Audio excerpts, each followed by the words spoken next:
Richie Rich Show. Hey, what's up, y'all? This your boy Richie Rich, and I am tired and beat. Man, I had to restack a pallet that fell over transporting a meat load to fucking South Florida. And if you guys know, I didn't realize this because I don't know anything about what lumpers do inside the warehouse. You know, I'm thinking they only, they restack the pallets and they move that stuff around. But no, if the pallets fall over, they don't touch them, which doesn't make sense to me because it's your product you ordered. But, you know, me and the guy argued before I touched it, but man, that wore me out in this South Florida heat. But I'm making a video today to talk about something that caught my attention and I want to respond to it. Okay, this is crazy what I read and what I saw. Apparently one of my mentors, a person that kind of introduced me to trucking through his YouTube videos, is facing some serious allegations and serious charges. I'm talking about Mark Staite, or Mark Staite, I guess you can say his name is. He's a YouTuber that many years ago, before I even got into trucking, well, let me rewind it a little bit. I guess the year was like 2011 or something like that. And I'm driving down North Carolina and I saw a big black shiny truck that I thought was really nice. And it was Stevens Transport. So I went home that evening and I got on YouTube and automatically pops up as Mark Staite, his videos explaining Stevens Transport and the process and being a trainer with them. And it just piqued my interest. So I went ahead and contacted Stevens Transport, and before I knew it, I was hired. So yeah, like I was saying, you know, when I called Stevens Transport on like a Monday, I was hired by Wednesday. And thus started my trucking career. When, you know, they sent me out to Colorado, I learned, got my CDL, and it went from there. But anytime that I had a question about something, I used to go to his channel all the time to reflect and see what, because I'm more of a visual learner than I am an audio learner. So I need to see the practical use of a situation for me to understand it than to learn it. This is how I get down. But, you know, I found out recently he was charged with 25 counts of kitty porn. And I was looking and reading the indictment, and it looks like there's state charges in Virginia. It was picked up by the U.S. Marshal Service in Springfield, Missouri. Now, I can tell you that Mark worked for Stevens for like 7 years, and then he worked for Prime for like 5 years. I'm not sure if he's still with Prime, because I haven't seen him in the yard, but I think that he does something in the owner-operated realm with the logistical side. I think he does, but they picked him up in Springfield, Missouri, about a month or two ago. And he's been sitting in jail ever since. And he's facing some serious charges. Okay, I'm making this video for two reasons. One, to let people know the dangers out here on the road. Okay, there's a lot of them. And there's a lot of unseen dangers. Now, what I'm going to say might sound crude and might sound off, but you could be a sexual offender and still drive a truck. Okay, you could be a pedophile, a rapist, a murderer, a convicted murderer, aggravated assault person. I mean, you can the whole spectrum of criminal activity, and you can still drive a truck. And I think that, you know, with his situation, he's looking at, now I was reading the indictment in the state, so it's like a double-edged sword for him. And I'm gonna say why. And any lawyers who watch my channel can correct me, but I'm pretty sure from my years of law enforcement, what's going to happen to him, 25 counts, he'll probably plead down to half of that, or maybe less, and he'll probably be looking at like 5 to 10 years in jail. Okay, he's 54 years old. He'll probably have to register as a sex offender for, I think that's tier 1 level sex offender right there. So he has to register for like 20 years or something like that. But after he does that, he can still drive a truck. Now, depends what kind of kitty porn they find on him. If it's received, like, you know, he's on the internet, the dark web, and he's receiving it, then it's bad, but it's not as harsh. If he was producing it, then you kiss his ass goodbye. But what I found intriguing was that I'm shocked that the feds didn't pick up his case. Some of the fact that he's a truck driver, he used the internet commerce, and he was over state lines breaking laws. Now, this is a double-edged sword. Somebody who does something like that would want the feds to pick it up, but it comes with a big whack. When you commit a crime like that, the feds might put him in jail for 15 years. Okay, but the only thing is, in prison, the feds protect child molesters. They do. They protect them. They put them in certain areas and certain prisons, and they give them counseling and therapy that they need to fix their issue. Then they put them on, sex offender registry for 20 years or whatever tier they are. Now, he has a problem, okay? Because he's a sex offender. He sexually offended children, and he's state charges. And the state prison is a different story, okay? They do not protect child molesters, chumos.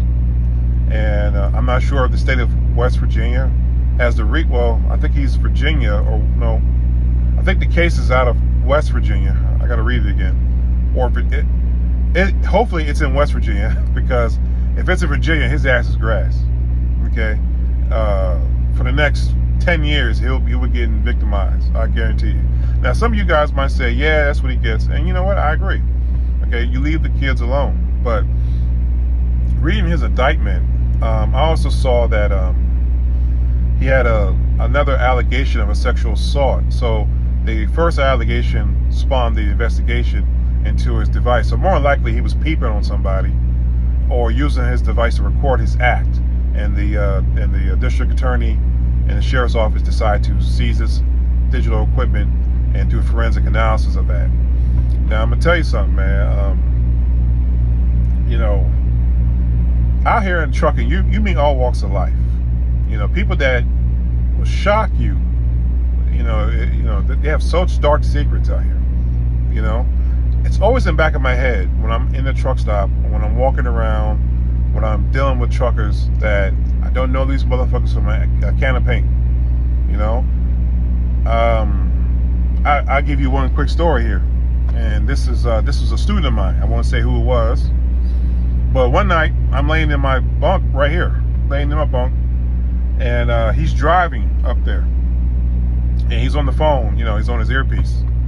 And I hear him talking to the Department of Health in Alabama, and I can hear the conversation because somehow his earpiece synced with mine, and it woke me up. I don't know how it happened. I think he had a cheap thing or something, but he was telling the secretary on the phone was like, "Listen, anybody that you come in contact with, you need to tell them that you have this disease.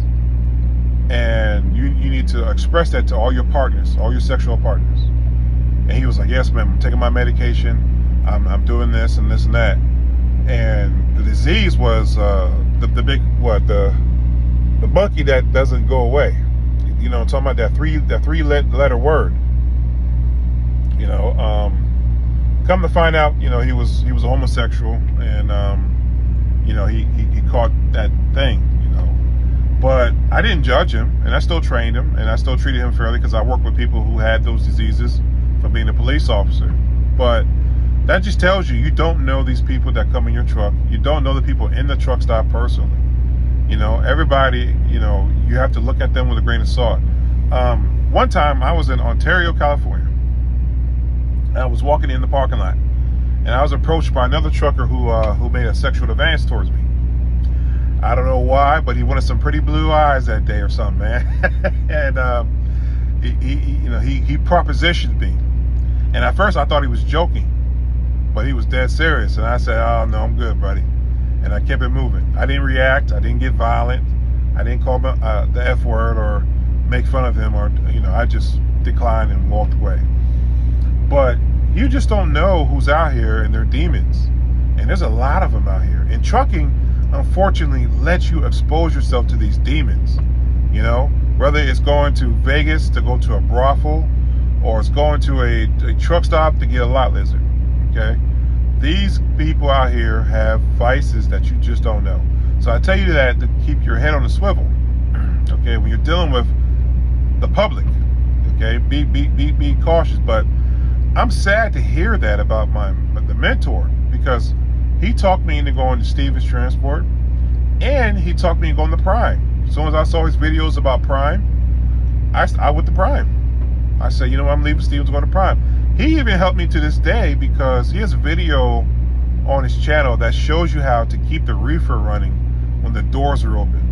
You know, sometimes these customers want you to have the reefer running while the doors are open while they're loading, and I didn't know how to do that. And he has a practical video that shows you what buttons to push. So, you know, I have it saved under my favorites. So I'm really saddened to hear that about him. And it's not that I'm sad. It's not even a shock, because I've seen some monsters out here in my life. It's just why would someone want to do that? You know, I just don't understand. But he's fucked. You know. Now I have seen the feds do this. They'll look at the case, they'll look at the evidence, and if they think they can get him for something big, if he was somebody important, they will drop the state charges and rearrest him with the federal charges. Which, if I was him, you know, you want to go on the feds. I'm telling you, you want to do your time in the federal penitentiary, because they protect their molesters there. State prison, it's an open field. That guy's going to be dodging fists and bullets and all kind of shit for the next 10 years. Okay, so I don't know. I thought I'd put that video out for anybody who watches my channel who might have followed him or listened to him on you know, YouTube or whatever. He had a great voice. He had a great presence on YouTube. You know, he had a lot of good videos. He stopped making videos recently because I think he got like busy. Well, shit, I guess he got busy doing wrong shit. But you know, that's, you know, child molestation and child pornography. That was one of the hardest things in my life as a police officer that I had to deal with. I'll never forget, over at Children's Hospital in the Washington Hospital Center, the whole entire 7th District was out there crying one day when I pulled up there. I had the captain, lieutenants, the sergeants, all these officers were crying. And I pulled up and I said, what's going on? There was a child. She was about 2 years old, and she had died. And the reason she died was from hemorrhaging, from being raped by her stepfather, or not stepfather, the mom's boyfriend. They had to put that guy in protective custody that night because everybody wanted to kill him in Washington, D.C. I'll never forget it. Everybody wanted to murder him. They had to put him on protective custody immediately. You know, it's these, you know, people out here have these monsters, and you just got to watch yourself. So this is geared towards more of the females who watch me, and the females that you might know want to get into trucking. Because I'm gonna tell you something. The other day, I was in where was I at? I was somewhere in South Carolina, and this trucker walked in front of me. Right, it was a female trucker. Now I'm gonna say this. This might sound a little fucked up, but when I started driving trucks, I mean, it wasn't that long ago, about 11 years ago, but still, most female truckers were hideous. You know, they 5'2", 300 pounds. You know, smoke cigarettes, sound like a man. Bull daggers. You know, the butches. I mean, they're very rarely did you see somebody who was beautiful out here driving a truck. You know, trucking is dominated mostly by men. Now that women are starting to come into the industry now, especially now they got automatic trucks, no more manuals. Not saying that females can't drive manuals, but still, you know. Now, I was in South Carolina, and this girl jumped out this truck, and my God in heaven, she was probably the best looking thing I've seen here on the road. So my advice is for her, you know, because it's a male-dominated industry. Men can be aggressive sometimes because you're out here on the road and you don't see women. You don't. It's hard to sometimes maintain relationships while you're out here on the road because every night you're in a different town, okay? That's why guys be utilizing brothels and lot lizards, okay? You know, but if you don't have something at home, waiting for you. And unfortunately, a lot of truckers are lonely out here. It's a very lonely job. So this is geared towards the women who watch my channel. You just gotta keep your head on a swivel. You got to, especially y'all are starting to look finer and finer by the day. I swear to God, these 20-somethings are jumping in these trucks with tight bodies and looking good.